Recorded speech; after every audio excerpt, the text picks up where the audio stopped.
Ayan guys, si Miko, yung bata, hindi na ako umakyat doon sa pinakamataas doon, itong part na to. Kasi may mga ahas pala doon.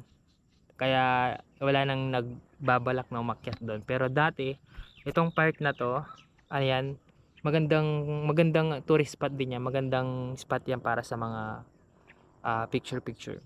So, yun, sabi niya, marami daw ahas doon, ubingan sa Kapampangan, pero ahas sa Tagalog. Okay guys, today is Sunday and have a good day sa ating lahat. And ingat tayo lagi sa mga biyahe natin ngayong araw na to.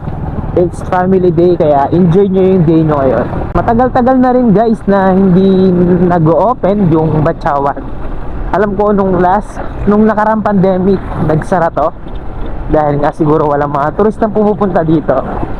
And ngayon gusto ko lang ulit balikan para naman sa ganun makakuha tayo ng update kung ano na nga bang update dito sa Batchawan. Ito yung Pugo guys na nagsara or nag-close. Ano di ba? Hindi nga lang siya pwedeng i-draw para makita natin ang kabuuan. Pero ayan, mapapansin nyo naman sa mga pinupost nila social media, talagang malaki nga naman talaga tong Pugo na to. Pero mas malaki yung yung nasa may Porac guys, kung mapapansin nyo. Sa EMJS, naka-EMJS yun laki nga, di ba? Kung sa usaping pasyalan kasi guys, marami si Bamban. Ang problema lang kasi, hindi pa siya gaano totally na-expose sa social media. Kaya hindi pa siya napupuntahan ng mga ibang turista. Magilan-gilan pa lang yung mga na-expose sa social media guys. Kaya yun yung mga madalas puntahan or madalas kilala ng mga turista, di ba? Yung pinaka landmark niya guys, papasok ng Batchawan. Kung mapapansin nyo tong EEGL gas station na to, may makikita kayong signage dito sa left side natin. Basta yung EEGL gas station na yan guys, yun na yung pinaka landmark niya. Yung pinaka palatandaan na malapit na yun sa papasok papuntang Batchawan. Tapos mababasa nyo rito, welcome to Batyawan, Tanawan, Sipatan, and Guadalupe Shrine. Ito, ayan, yung mga pasyalan na yun guys, papasok yan lahat dito. Kaya kung mapapansin nyo guys, marami talagang pwedeng pasyalan dito. Pero sa ngayon, magpo-focus lang muna tayo kay Batyawan. Kumbaga, short ride lang to guys, or short video lang to. Gusto ko lang makakuha ng update kay Batyawan kung ano na nga ba yung status ng campsite na ito or pasyalan. Dito pa lang sa daan na to guys, mapapansin mo na yung overlooking view. Matatanaw mo, diba? Clark City. Clark City na yon. Daming bahay, diba? Wala naman nakalagay na close pero sigurado bukas naman siguro. Pero bali-balita kasi nagsara yung mismong Batchawan, yung mismong tourist spot, yung pasyalan. Kaya din natin sure, diba, kung nagsara nga ba. Kaya mas maganda makakuha tayo ng update.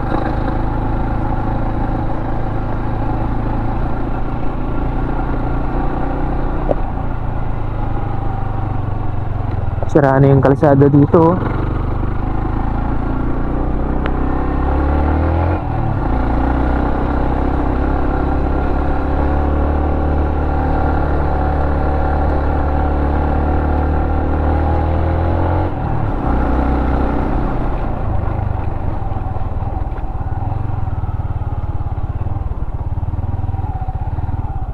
Dati sobrang ganda nung parang view deck na to. Kaso nangyari kasi natabunan ng mga damo.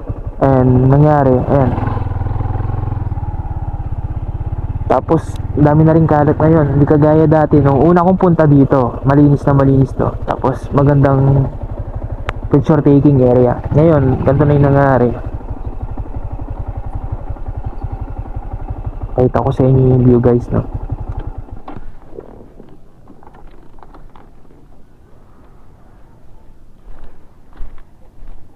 And kung mapapansin nyo dito, ang makikita natin yung kabuuang ganda ng Bamban. Ayan. Wala dito. Yung mismong paikot na yan hanggang doon. Yan, bayan ng Bamban yan guys ha. Pakalaki ng Bamban. At nagtataas ang bundok. Daming bahay dito sa part na to. Try natin kung nagbukas na nga ba yung... Kaya pwede magtanong, bukas ba yung Batsawan dito, yung pasyalan? Sipatan ba yun yung may aakyat na bundok? Bukas ba yun? Bukas siya ngayon? Ah, sige. Bigyan ko yung sticker, no? Dala ko ba yung sticker ko? Di ko yata nadala yung sticker ko. Galing na kayo doon? Ah, okay. Yan, check nyo sa Facebook. Saka sa YouTube. Anong pangalan mo kaya? Jomari po. Jomari. Shoutout kay Sir Jomari. And punta muna ako doon. Ingat kayo ha. Try natin puntahan yung Sipatan. Sipatan pala yun. So yung Batsawan, yung pinaka parang barangay ba yun? O di ko alam. So bukas naman pala. Try natin puntahan.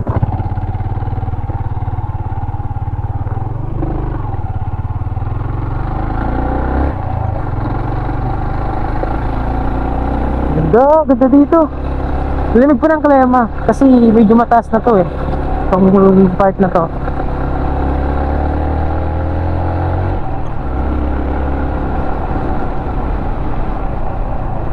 Taran! Wow, ganda.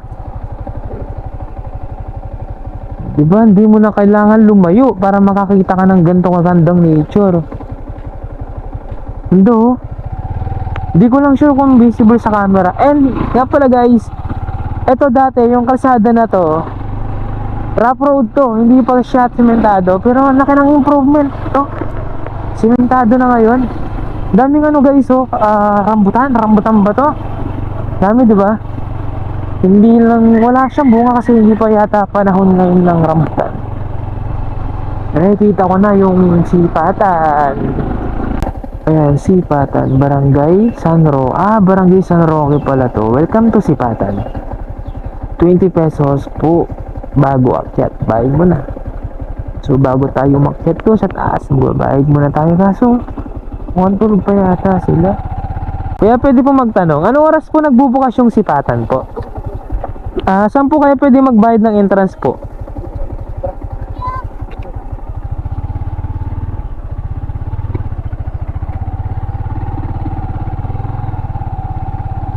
Buti simentado na to kuya no? Hanggang saan na po yung simentado na to? Ah, putol siya dito. Ah, okay. Saan yung diretsyon nito kuya? Ah, yung Dungawang campsite. May daan pala dyan no? Kaso hindi siya simentado. Oh, sige po.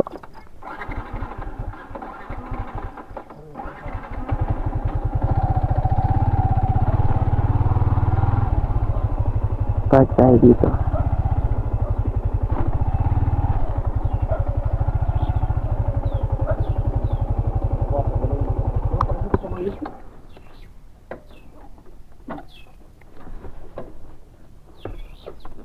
Anong araw maraming pumupuntang turista rito kuya? Linggo? Ngayon no? Kaso hapon, ganun. Ah, hapon. Minsan po gabi marami dito. May nag-overnight naman po.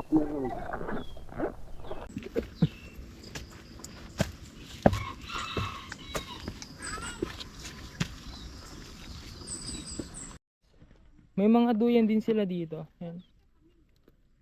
Tapos dalawa yan. Ito pa isa. Ayan, meron din dito. Ayun. Sanduyan. Maganda lang dito guys, lalo pag gabi. Kasi may mga ilaw naman silang nilagay. Ito solar. Kaya kahit gabi pala, pwede kayong pumasyal dito. May maliit din na kubo dito guys oh. Ayan oh. Pwede nyong pagtambayan. Ang cute, di ba?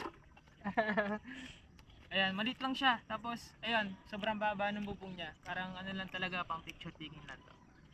Ayos. So yun guys, pwede kayong umakyat dito para gusto nyo mag-picnic sa taas, ganun. Ito, may hagdan naman dito kaya mas mabilis na lang umakyat punta dun sa taas. Try natin.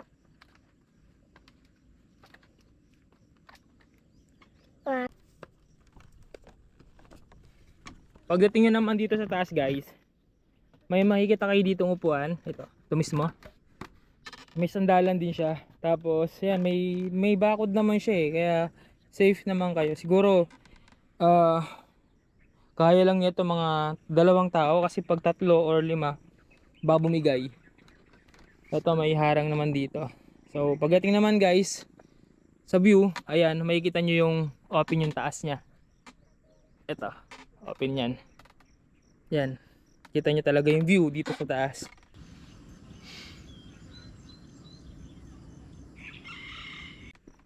Diba? Ingat lang din sa pagbaba kasi medyo may katarikan yung hagdan. Tapos syempre dahil kahoy lang to, hindi siya ganun katibay. Pero may hawakan din tayo dito.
Miko.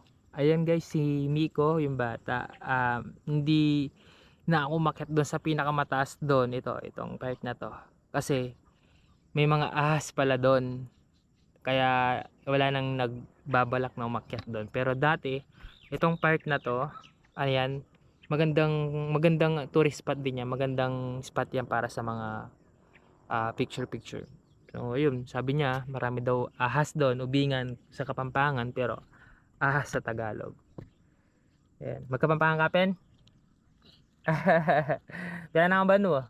Ilan taon ka na? 4 po. 4 years old na siya. Saka ilan taon na yung kapatid mo isa? Beto po. 1 taon. 1 taon, saka 4 years old.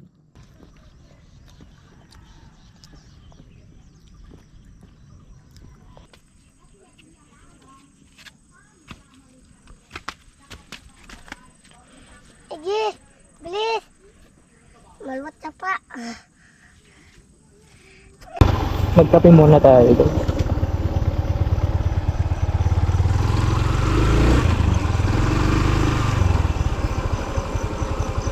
Ate, may kape po kayo? Pabili po. Pwede po dito magkape?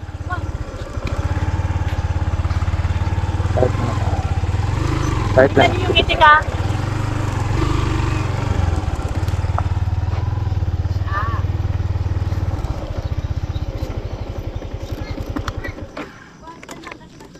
Yung itik niya lang kung papapunta sa tanka. Ano kape? Kumigod lang sa brown. Yung matapang te, yung kaya ko ipaglaban. Matapang Brown na lang te. Pwedeng utang?